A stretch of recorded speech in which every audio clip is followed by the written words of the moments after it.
All right, let's dive into something pretty big today, huh? Global migration patterns.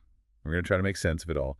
And you're interested in, like, Russia and how the BRICS nations are kind of shaking things up, right? This whole multipolar world idea. Yeah, it's definitely a hot topic, and for good reason. We've seen some pretty dramatic shifts in recent years. For decades, the West basically called the shots when it came to global finance and trade, right? Like the International Monetary Fund, the World Bank, they kind of set the rules of the game. But now we're seeing these alternatives popping up. Right, like different players are coming to the table. Exactly. And it's changing the whole power dynamic. One example is the New Development Bank. Oh, yeah, it's a BRICS thing, right? Yeah, it's a BRICS initiative, and it's specifically for funding infrastructure projects in developing countries. And a lot of times, they have fewer conditions than those traditional Western institutions. Interesting. So it's like they're building their own playground with different rules. You could say that. Okay, so things are definitely shifting. And some of these changes are pretty surprising, to be honest. Like, the sources you sent me mentioned Westerners actually moving to Russia. Yeah, it's an interesting trend. Like, what's the deal with that? Why are people making that move? Well, it's a combination of factors. Some are drawn to the streamlined visa processes that Russia is offering or the business incentives. Makes sense. But there's also this whole de-dollarization movement that's gaining traction, and that's playing a role too. Okay, yeah, de-dollarization. Yeah. That's a bit of a mouthful. What does that actually mean? Like, how does that work? Basically, it's all about trying to move away from using the US dollar for international transactions. So instead of using dollars to buy and sell stuff between countries. Exactly. We're seeing countries trying to use their own currencies for bilateral trade or even creating entirely new payment systems that just bypass the dollar completely. Okay, so imagine a world where the dollar isn't king anymore. Right. How would that even work? Well, there are a few mechanisms in play. One we're seeing more and more is the use of currency swaps. Currency swap. Yeah.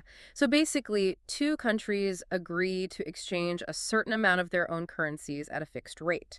This lets them trade directly without needing the dollar. Ah, I see. Clever. And then there's the development of these alternative payment systems, like the BRICS payment system that they're working on. This would let those member nations settle transactions within their own network. So they wouldn't need SWIFT anymore. Exactly. They wouldn't be so reliant on SWIFT, which is the Western-dominated system that currently handles most international payments. Gotcha.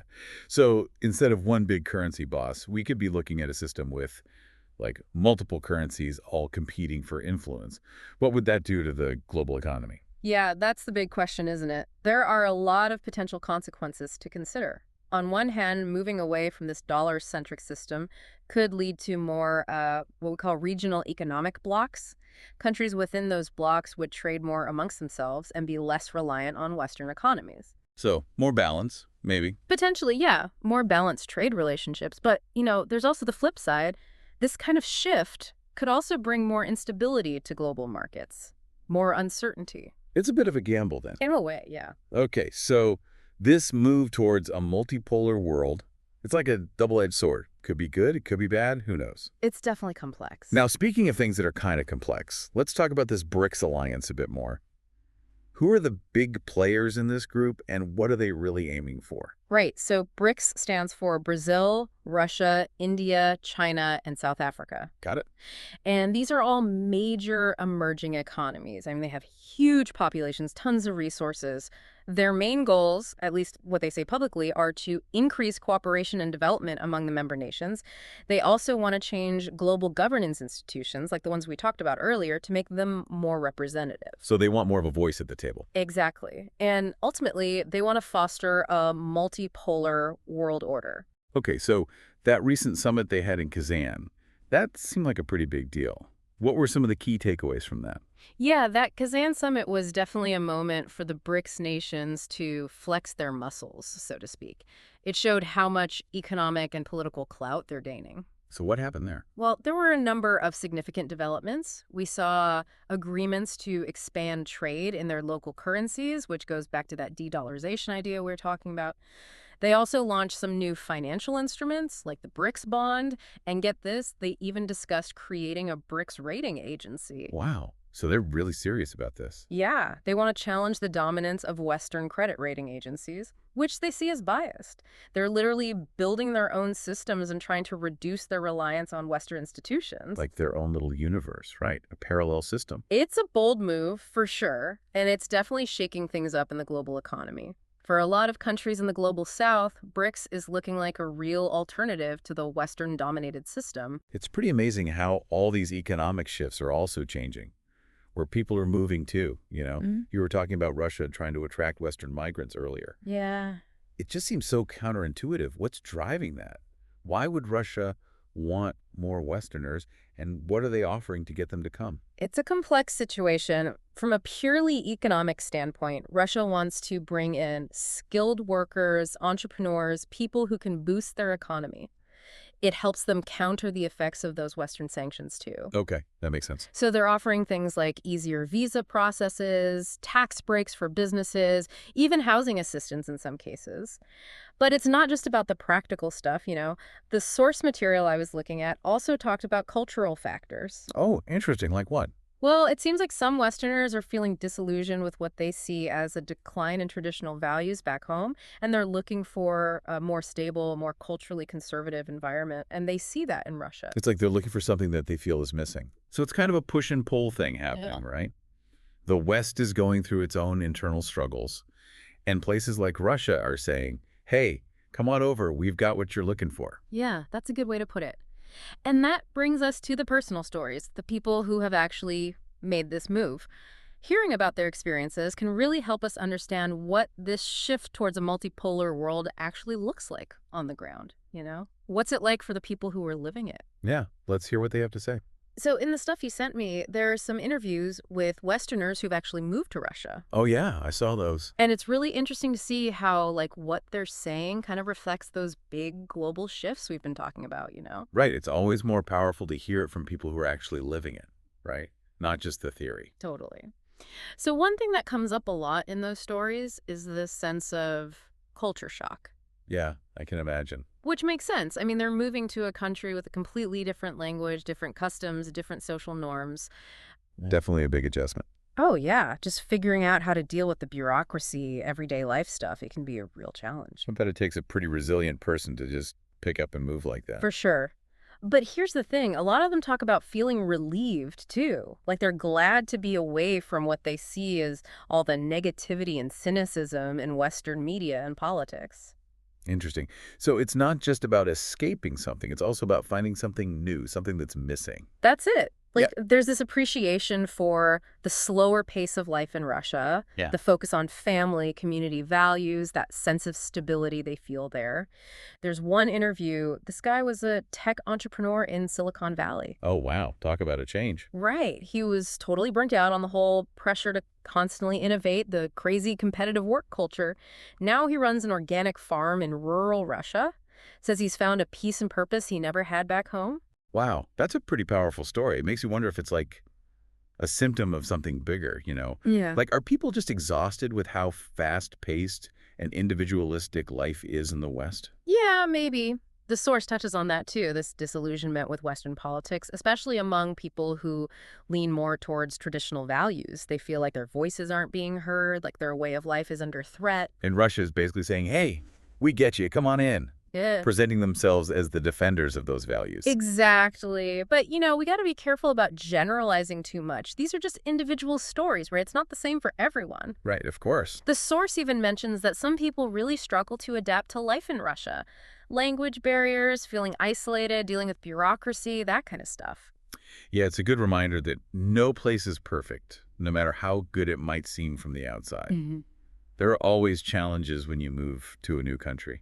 Exactly. These personal stories are important, but they're just snapshots. We have to keep that in mind. It's part of a much bigger, more complicated picture. Okay, so we've talked a lot about the economic side of things, but what about the bigger picture? Geopolitics. How could this shift towards a multipolar world change things on that level? Well, that's where things get even more interesting, I think. As economic power starts to spread out, we're probably going to see some shifts in political alliances, like the whole global power structure could change. The current world order, the one that the West has been running for decades, it could totally transform. So is this going to lead to a more balanced world, or could it actually cause more like fragmentation, more conflict? It's a tough question, honestly. It could go either way. On one hand, a multipolar world could level the playing field. Different regions, cultural groups, they could have a bigger say in global affairs. Maybe that would lead to more cooperation, like on things like climate change, global trade, international security.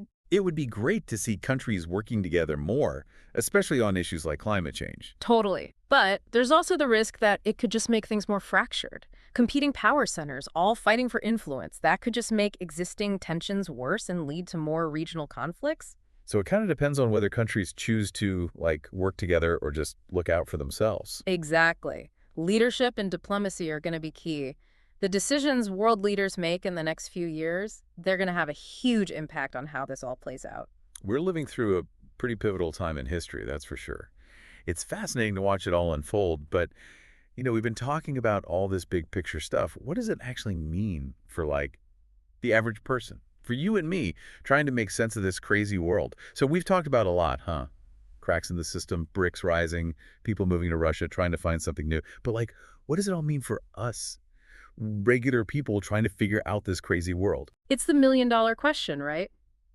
We talk about these big geopolitical shifts, all these fancy terms, but we got to remember it affects us, in our everyday lives. So where do we even start with making sense of it all? Well, I think the first thing is stay informed. The more you understand about these global trends, the better you'll be able to make decisions that actually make sense for you, for your goals, your values. It's like having a map when you're in a new city. It helps you navigate. Right, so instead of just reacting to whatever happens, you can actually be proactive, make choices that work for you. Exactly. And as you learn more, don't be afraid to question your own assumptions. Don't just buy into whatever narrative you're hearing all the time.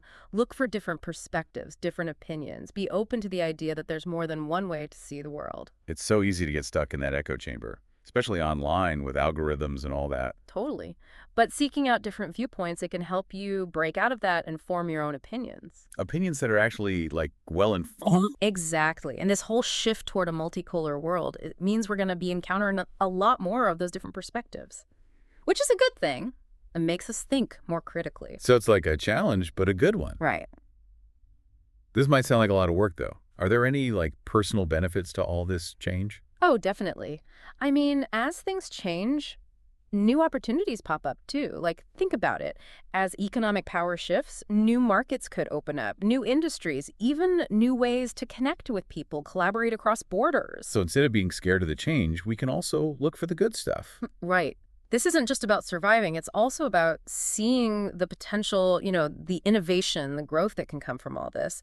It's about being adaptable, being open to new things. So stay agile, be open to new ideas, maybe even get a little uncomfortable. Exactly. And the most important thing, remember, you're not just watching this happen. You're a part of it. The choices you make, what you do, what you say, it all contributes to shaping this new world. So get involved, talk to people, make your voice heard. Absolutely. This is a big moment, and we all have a part to play. Well said. As we wrap up this deep dive, I want to leave you with this. We've talked about the big picture, but what does this all mean for you? Yeah, what does this mean for your life, your choices, the way you see the world? Think about it. How does it all connect to your path, your goals? How can you navigate this changing world in a way that feels right to you? Remember, knowledge is power. And now that you know more about all this, you can make better choices, shape your own future. Thanks for joining us on this deep dive. We'll be back soon to explore more of the forces shaping our world.